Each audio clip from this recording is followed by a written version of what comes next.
We learn love from screens, from songs that rise at the chorus, from movie scenes where the timing feels perfect. Love looks like grand gestures, airport chases, perfect words, perfect moments. You scroll through couples online, matching outfits, surprise gifts, long captions that sound certain, and you start to wonder, is that what love is supposed to look like? Is it supposed to feel intense all the time? Is it supposed to be obvious and loud? Because if that is the standard, real life feels quieter, more awkward, more unfinished. You do not fall into someone's arms under fireworks. You sit beside them while the food gets cold because the conversation lasted longer. You do not get speeches. You get messages like, "Did you get home?" sent without drama. It leaves you curious, sometimes unsure. Is this enough? Or did you miss the moment everyone else seems to have? Here's where it begins to shift. Real love does not arrive with music. It shows up in habits. Someone remembers how you take your tea. Someone hears the change in your voice. Someone stays when the day is ordinary. You argue over small things. Who forgot the groceries? Why the towel is still on the bed? Why they are late again? Not cinematic at all. But then something else happens. They still sit next to you. They still ask how your day went. They still reach for your hands without thinking. Those moments carry more truth than grand ones. Anyone can plan a surprise. Few people can stay consistent on quiet Tuesday evenings. You start to see it. Love is not the highlight reel. It's the routine. It's the person who listens when you repeat yourself. It's the patience in the pauses. It's the effort to talk instead of disappear. And slowly, the fantasy version feels less believable, too polished, too fragile. Here's the relief. If your relationship feels calm instead of dramatic, you're not missing something. You may finally be seeing it clearly. Now love becomes something else. Not a feeling that arrives, but a practice that continues.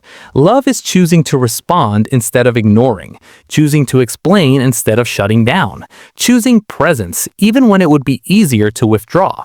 It looks like emotional maturity, apologies that don't defend themselves, listening without preparing a reply, silence that feels safe instead of tense. She did not say, "I love you" that night, but she brought him water when he fell asleep on the couch. He did not write a long message, but he waited in the car while she finished work. These moments don't trend online. They don't go viral, but they hold weight. Real love is calm, not because it's empty, but because it's grounded. It's imperfect. Someone forgets things. Someone gets distracted. Someone gets it wrong. Yet they return. They repair. They try again. You are allowed to stop chasing intensity. You are allowed to want stability. You are allowed to prefer consistency over chaos. That's not settling. That's clarity. Here's the permission many people never receive.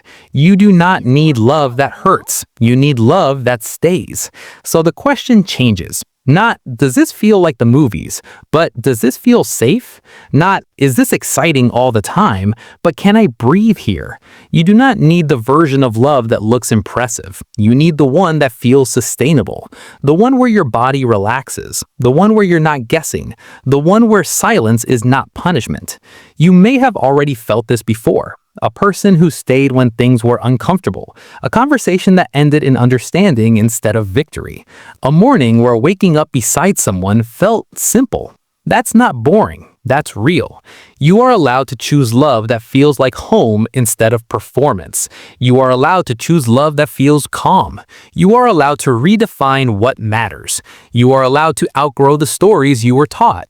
Maybe love is not something that arrives dramatically. Maybe it's something that builds quietly over time. You do not need the movie version. You need the real one. And if your understanding of love has changed, if your expectations have softened, if you now value peace more than intensity, that's not failure. That's wisdom. What does love mean to you now?